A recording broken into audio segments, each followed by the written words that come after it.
I buried more secrets in the frozen earth of this park than I've planted trail markers. But there's one lie I just can't carry anymore. It's eating me alive. If you look up the official report for October 14th, you'll find a neat little document signed by me. It says 3 hikers died in a tragic grizzly attack. It's a very clean, clinical story. And it's total fiction. I'm the one who wrote the lie. 'Cause I'm the one who stood in the freezing mud of that campsite.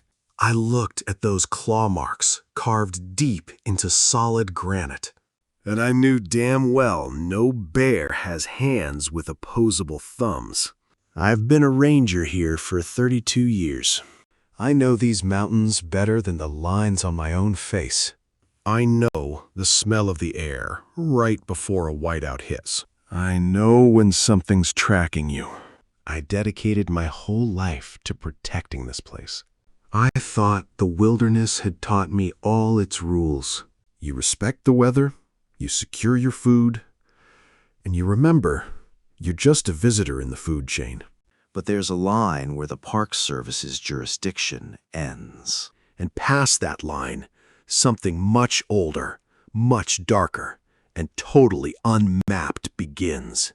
That's where things go wrong. The trouble started late in the season. The summer crowds had finally cleared out, and the first hard frosts were dusting the roads. It's usually my favorite time of year. The park gets this quiet that just settles deep in your bones. I was stationed up near the Canadian border. It's a lonely spot, but with retirement just a few months away, I was fine with the isolation. I just wanted a peaceful final season. A quiet way to fade out. Then the new superintendent, Miller, took over the regional office. The guy wasn't a woodsman. He was a politician in a fleece vest. He spent his whole career in climate-controlled offices, treating the wild like a corporate asset. From day one, we clashed. I cared about keeping the trails safe. He cared about PR and securing federal grants for luxury visitor centers. I should have known. A man who doesn't respect the woods will sacrifice anything to conquer them.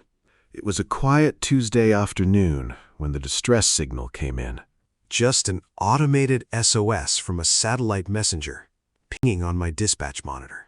I stared at that blinking red dot, and a cold knot formed right in my stomach. The coordinates were coming from deep inside a restricted sector known as Blackwood Ridge. Nobody was supposed to be up there. The area had been officially closed to the public for over a decade. The brochures blamed the closure on grizzly bears, but the old-timers knew the truth. It was just bad land. Compasses spun in useless circles, and radio signals just died. A dark warning. People who wandered too close had a habit of vanishing. I radioed base camp to verify the coordinates, hoping it was a glitch. Dispatch confirmed there were 3 hikers up there. When I asked who authorized a permit for a closed sector, they told me Miller signed it himself. That was a massive red flag. Superintendents don't handle routine permits. I tried to reach Miller, but his office claimed he was unreachable. Outside, a heavy, bruised sky was rolling in, carrying the promise of early snow. If I waited for a chopper, those hikers would be dead from exposure by nightfall. I didn't have time to argue with bureaucrats. I packed my heavy gear, loaded my rifle, and got ready for a brutal hike. I stepped out into the biting cold and began the long trek up toward the ridge. It took 6 grueling hours of climbing, and with every mile I gained, the forest just seemed to sour. A healthy forest has a rhythm. You hear squirrels, birds, the wind in the trees. But as I pushed higher, those sounds just faded away. The shadows got longer, and the trail got a lot more treacherous. I finally crossed the invisible boundary into the Blackwood sector, and the rhythm of the woods just stopped. It was like a heavy blanket had been thrown over the mountain. The silence was absolute. It wasn't a peaceful silence. It was the tense, breathless quiet of prey hiding from a predator. The air got unnaturally cold. It carried this strange, metallic scent that burned my throat, like ozone and old blood. I finally reached the campsite just as the last bit of daylight bled out of the sky. It was tucked into a small clearing, surrounded by these massive ancient pines. Even from 50 yards out, I knew I was walking into a graveyard. I unholstered my sidearm and moved in slow. Every step I took crunched way too loud on the frosted pine needles. The destruction in that clearing was just total. 2 heavy-duty canvas tents were shredded into ribbons. But they weren't torn apart like a bear looking for food. They were completely crushed. The thick aluminum poles were snapped and twisted into knots. It looked like something impossibly heavy had just stepped right on top of them. I looked everywhere for the hikers, but there were no bodies. Say, a bear attack is messy, you know? It leaves tracks. But here, the signs of a struggle just stopped. It was like they were dragged a few feet and then lifted straight up into the air. My heart was hammering against my ribs like a trapped bird. My brain kept trying to force it into a box, telling me it was just a rogue grizzly. But my eyes wouldn't let me believe the lie. I walked over to the sheer wall of granite at the edge of the clearing. I raised my flashlight, letting the beam hit the solid rock face. And that's when I saw the marks. They were carved right into the stone, about 8 feet off the ground. 5 distinct parallel gouges cut deep into the hard rock. Whatever made them hit with so much force that the edges of the stone looked pulverized. I stepped closer, my breath freezing in the air. I held my hand up to the grooves. They were way too wide for any animal I knew. But what really made my stomach drop was the 5th mark. It was offset from the others, positioned exactly where a massive, clawed thumb would be. No bear on earth has an opposable thumb. Whatever took those people had hands strong enough to shred solid granite. I backed away from the rock, my mind just spinning. The woods were dead silent, but I suddenly felt like I was being watched. Right before I turned to run, my flashlight caught a glint of metal in the mud. It was a heavy-duty titanium casing for a digital camera. I didn't even think about it. I just grabbed it, wiped off the dirt, and shoved it deep into my coat. I hiked back down the mountain in the pitch black, my rifle raised. I was jumping at every snapping twig and shifting shadow. I've never been afraid of the dark, but that night, I felt like a kid running from the basement stairs. When I finally reached the safety of my cruiser, the trailhead, I locked the doors. I cranked the heater on full blast and grabbed my radio. I called dispatch, my voice shaking in a way I just couldn't control. I told them there were multiple fatalities and we needed an immediate lockdown. I made it crystal clear that whatever did this, it wasn't a bear. But the response I got wasn't the usual chaotic burst of emergency protocols. It was a calm, almost synthetic voice from a dispatcher I didn't recognize. They just said, "Copy that, Ranger. Containment protocol is en route." Containment protocol. That's not a term we ever use in search and rescue. Less than 40 minutes later, the heavy thumping of helicopter rotors broke the silence. It wasn't our standard bright yellow Park Service bird. It was a massive, unmarked black transport chopper touching down in the empty lot. It kicked up a massive storm of dust and ice as the side door slid open. A team of 6 men stepped out, and they definitely weren't wearing Ranger uniforms. They had sterile, unmarked tactical gear, heavy assault rifles, and sealed metallic crates. And walking right behind them, stepping out into the freezing night, was Superintendent Miller. He was wearing this pristine, expensive winter coat. He looked completely out of place, but he moved with absolute purpose. I stepped out of my cruiser, my mind struggling to process how they got here so fast.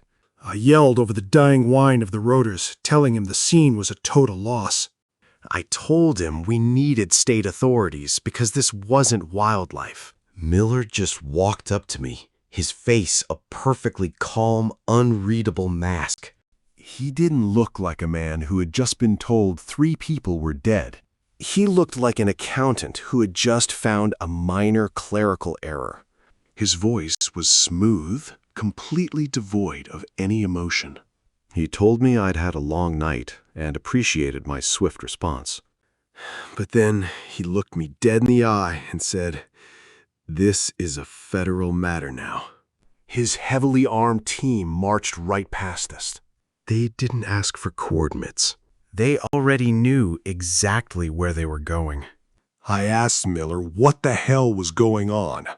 I reminded him he signed their permit.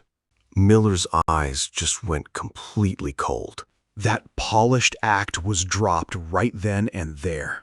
He stepped right up into my personal space. His expensive boots sank into the freezing mud next to mine. He told me to listen to him very carefully. He said I was just tired, traumatized by a gruesome bear attack. He spun this lie about a strange neurological disease. Claimed it was making the local grizzlies hyper-aggressive. Anger finally took over, and I snapped back at him. I've investigated dozens of bear attacks. I know exactly what they look like. Bears don't crush aluminum poles. They don't have thumbs, and they don't melt stone. Miller just let out this heavy, patronizing sigh. Then he brought up my pension. He brought up my daughter in medical school. He told me if I filed a report saying anything else, I'd face a psych eval. He was threatening to take away everything I had. It wasn't a suggestion. It was a direct threat to dismantle my entire life overnight. The reality of it hit me like a ton of bricks. I looked at him and asked why he was covering this up. He told me the park is an ecosystem. Said sometimes sacrifices are necessary to keep the funding flowing. He actually called it the cost of doing business. Then he ordered me to go home and write the report. I watched him turn and walk back to his chopper. I just stood there in the freezing mud. My hands were shaking with pure rage. I've always believed in the truth, but I had to protect my family. I drove back to my cabin in complete silence. The weight of the whole night was just pressing down on me. Those mountains outside my window didn't feel like home anymore. They felt like a cage. I sat at my desk as the sun came up, just staring at the blank incident report on my screen. I drank 3 cups of black coffee, looking for a way out. So I typed the lie and hit send. For a week, the park turned into an absolute circus. The press swarmed in, and they sold the public that tragic story about a diseased grizzly. Then that tactical team just quietly packed up and vanished. They sanitized the campsite and sealed off the whole ridge behind heavy steel fencing. The rest of the world just moved on. But I couldn't. That lie was eating me alive. Every time I closed my eyes, I saw those impossible marks in the stone. I kept thinking about that titanium camera casing hidden under my floorboards. It was my only connection to the truth. One night, I just couldn't sleep. I finally pulled the casing out from its hiding spot. I just sat there in the dark, staring at it. I carefully popped the sealed latches open. Surprisingly, the camera inside was completely undamaged. I pulled the memory card, slid it into my laptop, and waited for the files to load up. There were hundreds of photos. Standard hiking shots, smiling faces, and beautiful vistas. Just innocent people who thought the woods were a playground. I clicked through them, my chest tightening with every picture. Then I hit the final photos, taken the night they died. The timestamps said past midnight. The first few were blurry, chaotic shots of the dark woods. They were using the flash to see. They definitely heard something out there. I clicked to the next photo. The flash lit up a massive pine tree. Wrapped around the trunk was a pale, impossibly long hand covered in matted gray hair. The thick, jagged claws dug straight into the wood. I clicked to the final photo. It was taken in pure panic. The creature was stepping into the clearing. It stood 9 feet tall, with a gaunt skeletal frame. Its bone-pale face had an unhinged jaw and hollow eyes glowing yellow. It wasn't an animal. I slammed the laptop shut. My hands were shaking so hard I could barely control them. I knew exactly what it was. I'd heard the old campfire stories. But more importantly, I knew exactly who I needed to talk to. The next morning, I drove out of the park boundaries and headed east. I crossed over into the sovereign lands of the Blackfeet Nation. I drove for hours down empty dirt roads until I reached a small, weathered cabin. It belonged to Thomas, an elder and a former tracker who knew these lands better than anyone. Thomas and I had a mutual respect built over years of working the borders of the wild. When I pulled up, I found him sitting on his porch, quietly carving a piece of cedar. He didn't even look up as I approached. He just nodded to the empty chair beside him. He told me I looked like a man who had just seen his own grave. I sat down heavily in the chair next to him. I didn't have the energy to waste time with pleasantries. I just opened my jacket and pulled out my laptop. I loaded up the final photo from the memory card and turned the screen toward him. I begged him to tell me I was crazy. I wanted him to say it was just a trick of the light. I needed him to tell me it wasn't real. Thomas stopped curving. He stared at the screen for a long, heavy minute. His expression didn't change, but I saw the muscles in his jaw tighten. Then he slowly reached out and pushed the laptop closed. He told me he couldn't do that because it wasn't a trick. He said I had found the hungry one. My voice was tight when I asked him what the hell it was. I felt a cold dread settling in my stomach. Thomas looked out at the mountains and sighed. He said the government draws lines on a map and thinks they own the land. But the land is old, and there are things walking those mountains that were here long before us. They call it the Long Shadow. He told me it's a spirit of starvation, twisted into flesh. It sleeps deep in the ice caves near the border, but when the first frost hits, it wakes up hungry. I asked why it never came down into the valleys to attack the tourist camps. He said it's territorial, and as long as it's fed, it stays up on the high ridges. A sickening realization snapped into place. Miller had personally authorized that backcountry permit for the closed zone right when the frost hit. He fed those 3 innocent hikers to the creature. He used them as an offering to keep the monster away from his new luxury development. I told Thomas I had the proof to expose Miller and destroy him. But Thomas just put a heavy hand on my shoulder. He warned me that if I showed that picture to the world, they wouldn't arrest Miller. They would call it a hoax, and the men in the unmarked helicopters would make sure I disappeared. I left Thomas's cabin feeling completely hollowed out. Just totally empty. It finally hit me that I was just one tired old ranger going up against a massive, corrupt machine. I drove back to my sector in dead silence. Dark reflection. Looking up through the windshield, the mountains didn't look majestic anymore. They just looked like this massive, ancient cage hiding things we were never meant to see. I knew Thomas was right. If I went to the press, they'd just smear me as a lunatic and bury me.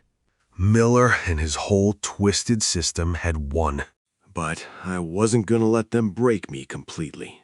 The very next day, I walked straight into Miller's office. He looked up from that pristine oak desk of his. He had this incredibly smug, relaxed look on his face, like he didn't have a care in the world.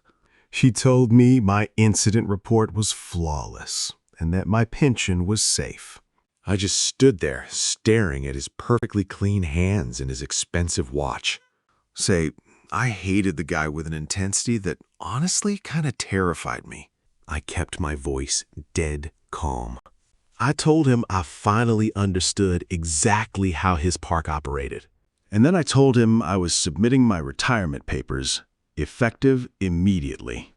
He just raised an eyebrow and gave me this little patronizing smile. He figured the trauma of the bear attack was just too much for an old guy to handle. So, bitter irony. He thought he'd won. I didn't argue with him. I just reached into my pocket, pulled out a small sealed envelope, and dropped it right in the middle of his perfect, spotless desk. He looked annoyed and asked what it was. I told him it was a copy of a photograph. I said it showed exactly what killed those hikers, and that he was looking at the true face of his ecosystem. That smug look wiped right off his face.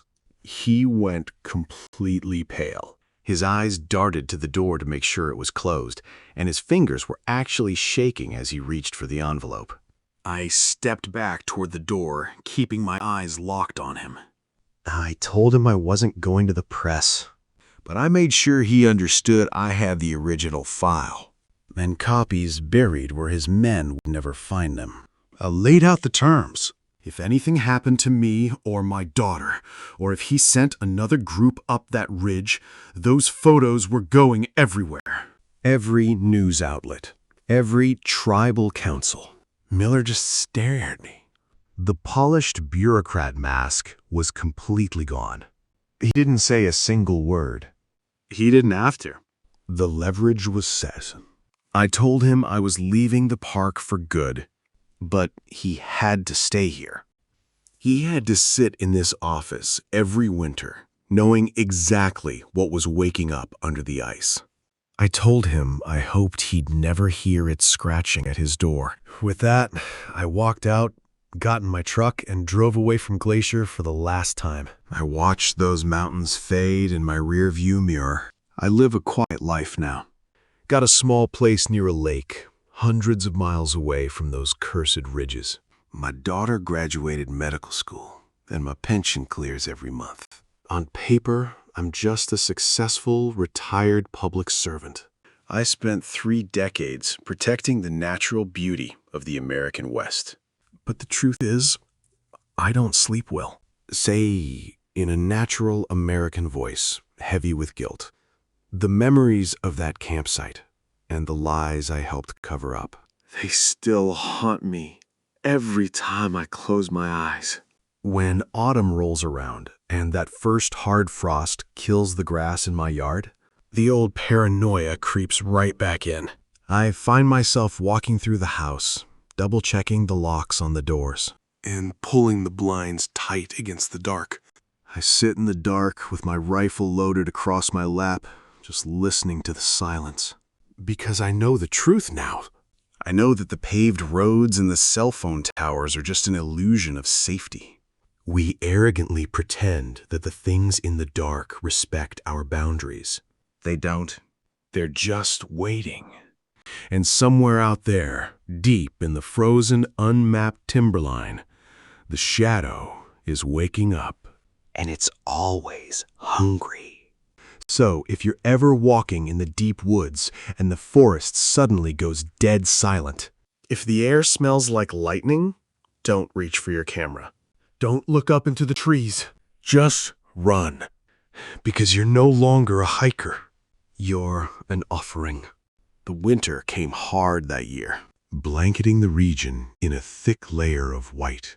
I watched the snow bury the world outside, knowing it was burying the truth along with it. I still check the local news every single morning, scanning the headlines with a knot in my stomach, looking for reports of missing hikers or sudden trail closures. So far, the cover-up has held.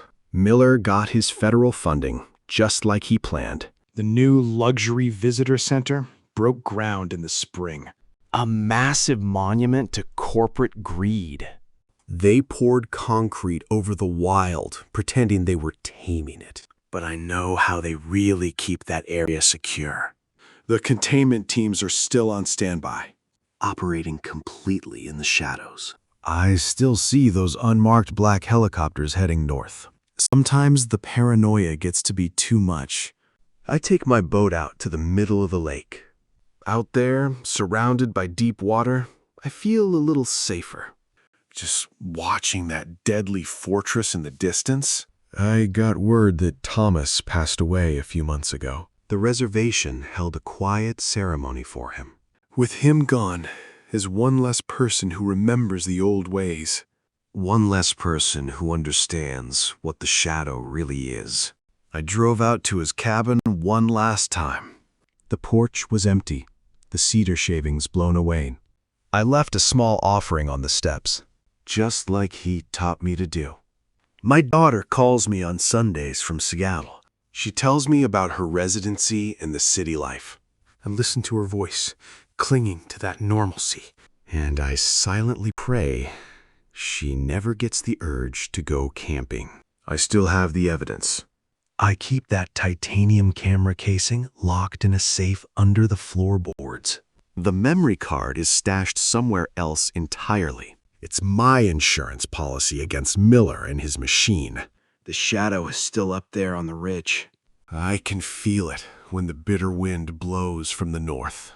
It's ancient, and it's patient. It knows that eventually the meat will come back to the woods. I spend my evenings mapping out the old trails. The ones they scrubbed from the public brochures. If you look close enough, you start to see a pattern.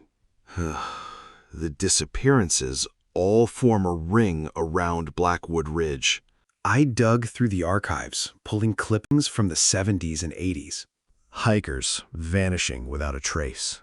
Search parties finding nothing but shredded gear. They always blamed the weather.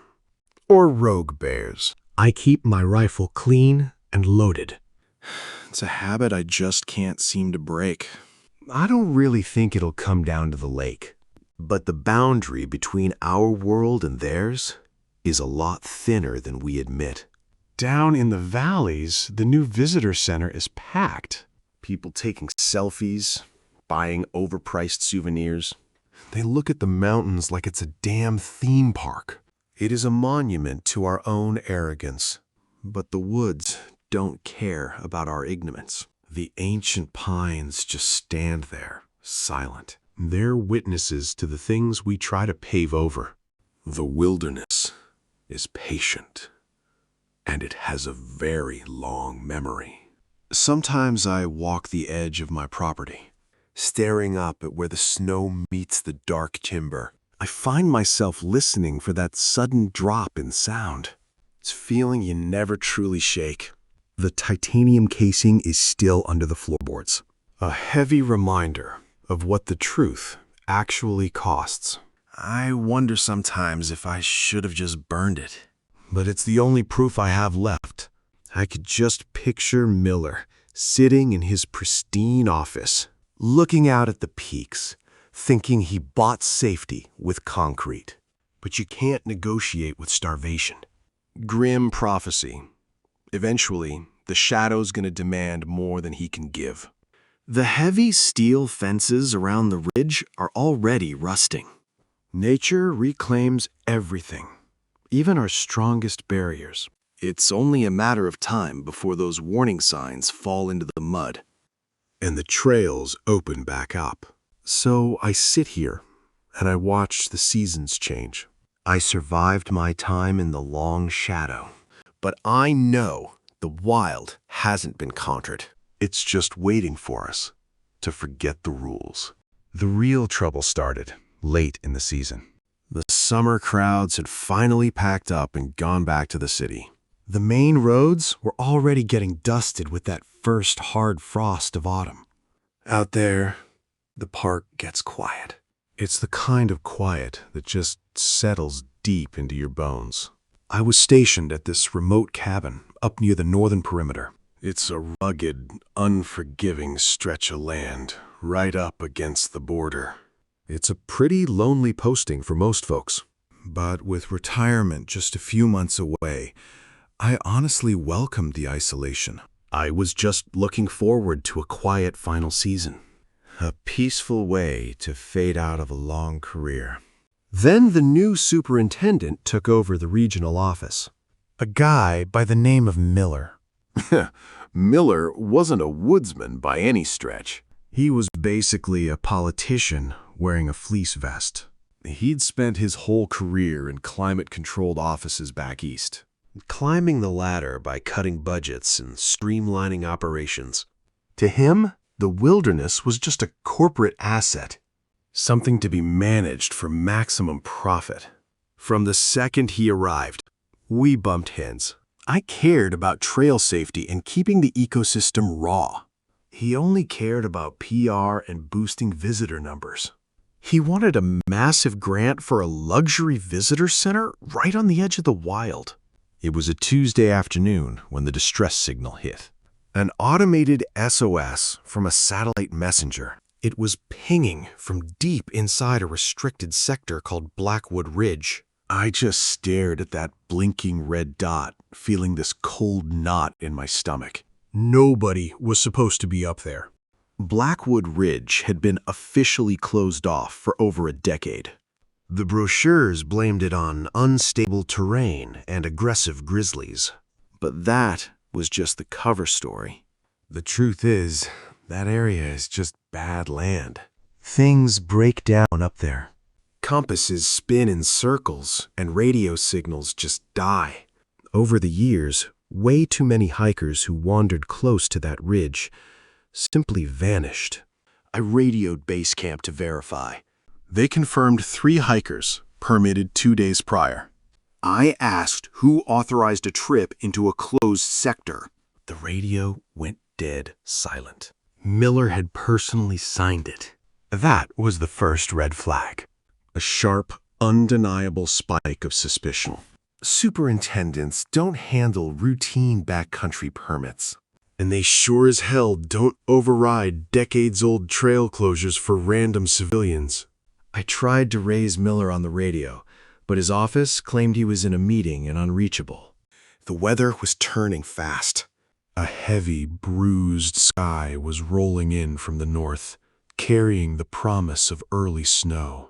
If I waited for a search and rescue chopper to get authorized, those hikers would be dead from exposure by nightfall, assuming they weren't already severely injured. I didn't have time to wait on bureaucracy. I packed my gear, loaded my heavy-duty rifle, and began the long, punishing trek up toward the ridge. The hike took 6 hours. And with every mile of elevation I gained, the atmosphere of the forest seemed to sour. It's hard to explain to someone who hasn't spent their life in the deep woods, but a healthy forest has a rhythm. You hear the chatter of squirrels, the distant call of ravens, the rustle of underbrush. But as I crossed the invisible boundary into the Blackwood sector, the rhythm just stopped. It was as if a heavy, suffocating blanket had been thrown over the mountain. The silence was absolute. It wasn't the peaceful silence of a sleeping forest. It was the tense, breathless silence of prey hiding from a predator. The air grew unnaturally cold. It carried a strange, metallic scent that burned the back of my throat.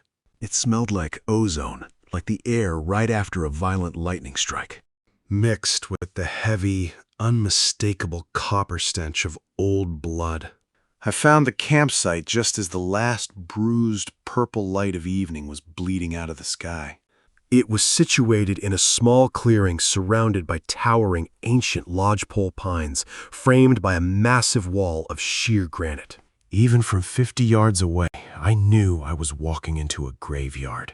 I unholstered my sidearm and approached slowly. My boots crunching loudly on the frosted pine needles. It was total. Completely total. 2 high-end, heavy-duty canvas tents had been reduced to shredded ribbons. But they hadn't been torn apart the way a bear investigates a site, swiping and tearing to get to the food inside. They had been crushed. The heavy aluminum support poles were snapped and twisted into jagged knots, driven straight down into the frozen dirt. I searched for the hikers, but found nothing. Just deep drag marks in the mud that suddenly stopped. Like whatever took them just lifted them straight up. A bear leaves a mess, but this was different. My brain was working overtime to make it make sense. I kept telling myself it was just a rogue grizzly, but my gut was screaming that I was wrong. I walked over to the granite wall.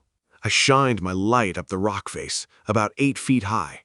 That's when I saw the marks. Deep gouges cut right into the solid stone. The rock was practically pulverized, like it had been melted. There were 5 distinct cuts, running parallel to each other. The power it takes to shred granite like that, it's just not possible. No animal in this park could do that. My whole bear theory just evaporated. I stepped right up to the wall, my breath freezing in the air. I put my own hand up against the grooves to measure them. They were way too wide.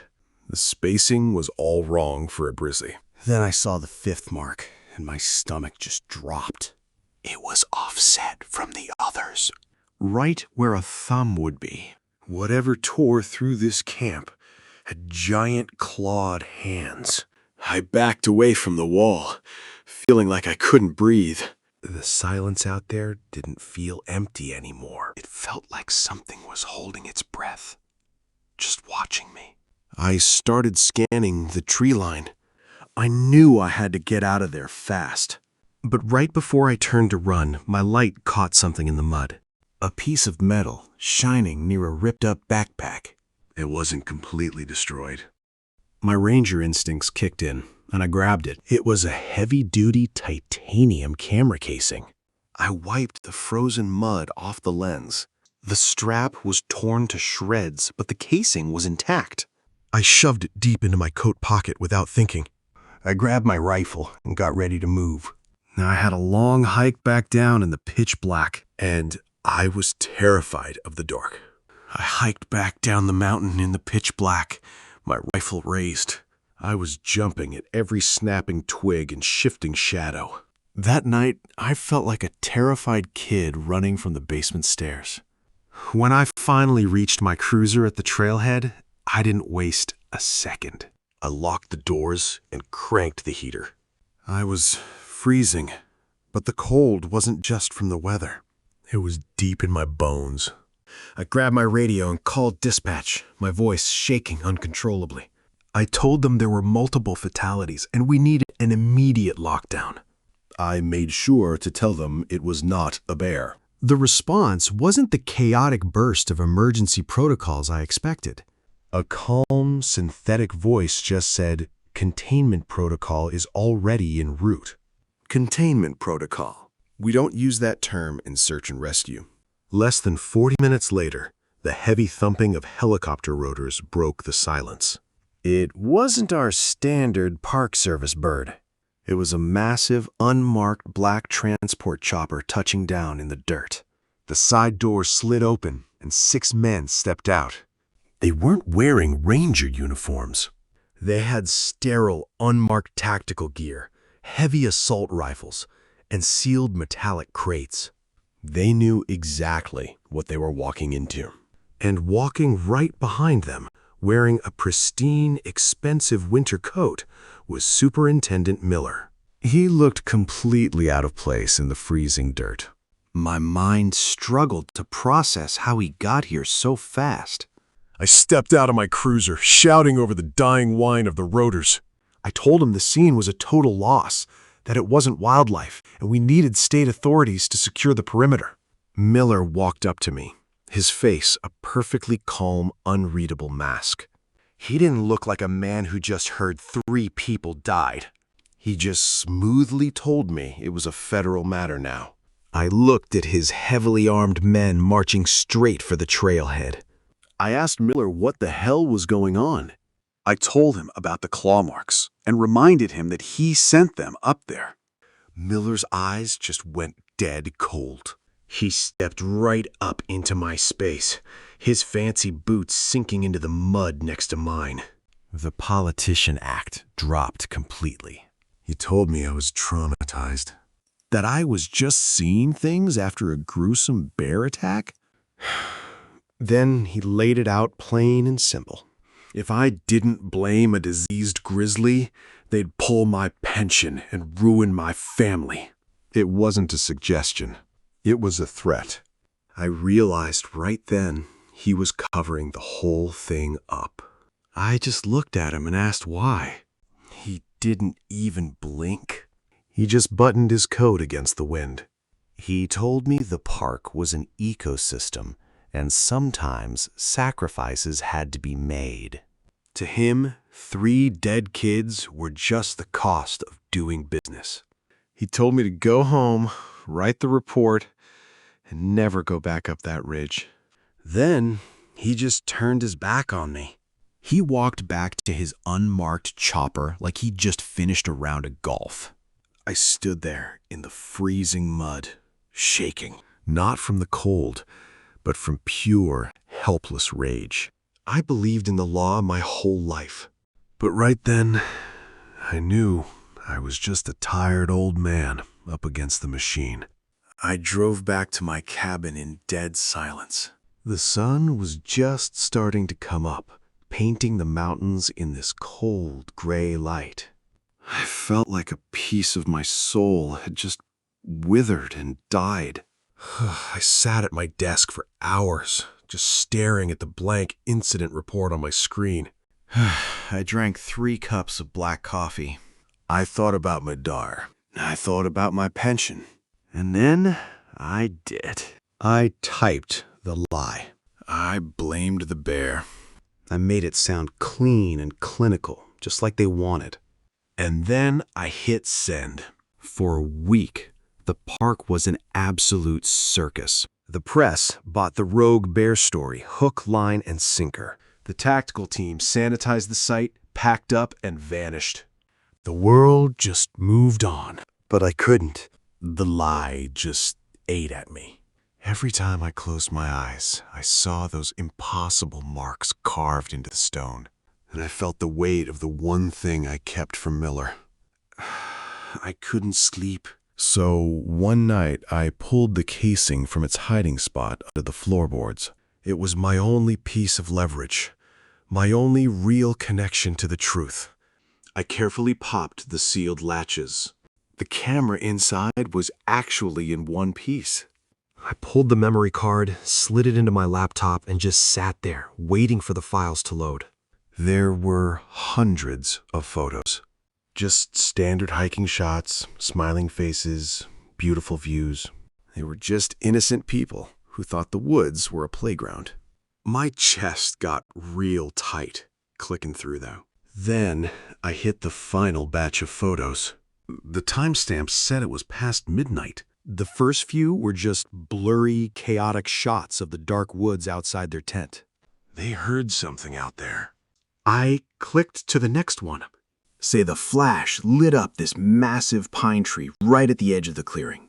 And wrapped around the trunk was a hand. Pale, long, with these thick, jagged claws digging into the bark. Then the final photo. It was out of focus, taken in pure panic. It wasn't an animal. It was this towering, gaunt nightmare with a bone-pale face. Its eyes reflected the flash with this sickening yellow glow. I slammed the laptop shut. My hands were shaking so bad I could barely breathe. I knew what it was from the old stories, and I knew exactly who I needed to talk to. First thing the next morning, I drove out of the park boundaries. I headed east, crossing over into the sovereign lands of the Blackfeet Nation. I drove for hours down these dusty dirt roads until the trees gave way to the plains. I pulled up to a weathered little cabin, sitting all alone out there. That's where I found Thomas. He was an elder, a former tracker who knew these lands better than anyone. He was just sitting on his porch, carving a piece of cedar. I walked up to the porch and took the empty chair beside him. He didn't even look up from his carving at first. He just told me I looked like a man who'd seen his own grave. I didn't waste time with small talk. I pulled out my laptop, loaded that final photo, and turned the screen toward him. I begged him to tell me I was crazy, that it was just a trick of the light. Thomas stopped carving. He stared at that screen for a long, heavy minute, his jaw tight. Then, very slowly, he reached out and pushed the laptop closed. He told me he couldn't do that because it wasn't a trick. He said I'd found the hungry way. His people call it the long shadow, an ancient spirit of starvation twisted into flesh. It sleeps deep in the caves near the border, beneath the ice. But when the cold comes and the first frost hits, and it's always hungry, it stays up on the high ridges as long as it gets fed. The truth hit me like a physical blow. Miller, the new superintendent. He authorized that permit for those 3 hikers to go straight into the closed zone right when the frost hit. He fed them to it. Thomas just nodded. The government has known about it for decades. If the creature gets too hungry, it marches down into the tourist zones and slaughters hundreds. Miller sacrificed 3 innocent people to save the park's profits. I tapped my laptop, furious. I told him I had the proof, that I could expose the whole thing and destroy Miller. But Thomas just reached over and put a heavy hand on my shoulder. He asked me what I thought would happen. They'd call it a hoax. They'd bury me. And if I pushed too hard, those men in the unmarked choppers would silence me for good. I couldn't fight a monster by becoming a martyr. I left his cabin feeling completely hollowed out. Driving back toward the park, I looked up at those towering peaks. They weren't majestic anymore. They were just a massive ancient cage hiding unspeakable horrors. Thomas was right. I was just one tired old man against the entire federal machine. If I took those pictures to the press, they'd call it a hoax. They'd bury me, strip my pension, and make sure I disappeared. Miller had won. The system had won. The creature was fed. The perimeter was locked down, and the tourists would keep buying souvenirs. But I refused to just roll over. I needed an insurance policy. The very next morning, I walked straight into headquarters. I didn't bother knocking when I stepped into Miller's office. The place was so sterile and climate-controlled, it felt like a different planet compared to the ridge. He looked up from his desk, looking as smug and relaxed as ever. He actually had the nerve to congratulate me. He told me my incident report was flawless, the park was secure, and my pension was safe. I just stood there, staring at his perfectly clean hands and that expensive watch. I hated him with an intensity that honestly terrified me. I kept my voice dead calm. I told him I finally understood how his park operated. I told him I was submitting my retirement papers, effective immediately. He just raised an eyebrow and gave me this patronizing little smile. He said it was a shame to lose a veteran, but guessed the trauma was too much. I didn't take the bait. I just reached into my parka and pulled out a small, sealed envelope. I tossed it right under the center of his perfect, spotless desk. He looked annoyed, like I was messing up his clean workspace. He asked me what it was. I told him it was a copy of a photograph, a picture that showed the real face of his precious ecosystem. I watched him open it. The second he saw the image, that smug politician mask just melted right off his face. He went completely pale. His hands actually started to shake. He realized I wasn't just walking away. I backed toward the door and laid it out for him. I told him I had copies buried where his teams would never find them. If he ever sacrificed another group of hikers, I'd burn his career to the ground. Miller just stared at me. The mask of the polished bureaucrat was entirely stripped away, leaving only the terrified, desperate face of a cornered man. He didn't say a single word. He didn't have to. The leverage was set. He knew I had him beat. I just stood there for a minute, letting the silence stretch out in that sterile room. Watching him squirm under the weight of it all, it was a small victory, but I took it. You could see his eyes darting around. That pristine office suddenly felt like a cage to him. Those mountains out the window weren't just a view anymore. They were a threat, and he was trapped right in the middle of it. I slowly reached out, and I put my hand on the heavy brass doorknob. I was finally ready to walk away, ready to leave all the lies behind. But before I turned it, I looked back at him. I wanted to make sure he heard every last word. I am leaving this park, I told him, and I meant it. He just looked up at me, sweating under those harsh fluorescent lights. He looked so small behind that massive desk. The reality of what he'd done was finally sinking in. I didn't feel an ounce of pity for him. But you have to stay here, I said. While I get to walk away, he's stuck, bound to this place and all its ugly secrets. He just sat there, frozen. I could see his hands trembling on the desk. All that sterile corporate power couldn't protect him now. He was a man condemned by his own greed. I kept going, letting my words echo in that quiet room. You have to sit in this office every winter, I told him. Every time the snow falls, every time the temperature drops, it's going to be a nightmare for him.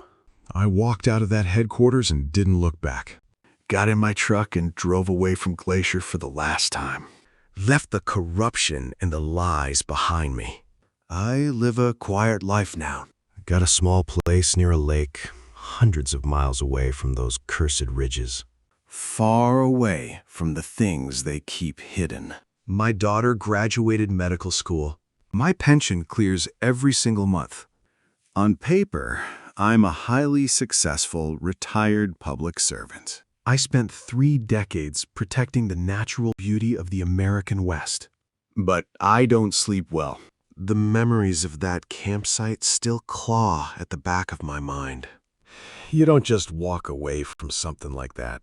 When the autumn comes, and that first hard frost kills the grass in my yard, I lock my doors. I pull the blinds tight. I can't help but feel the cold creeping in. I sit in the dark with my rifle loaded across my lap, just listening to the silence. Because I know the truth.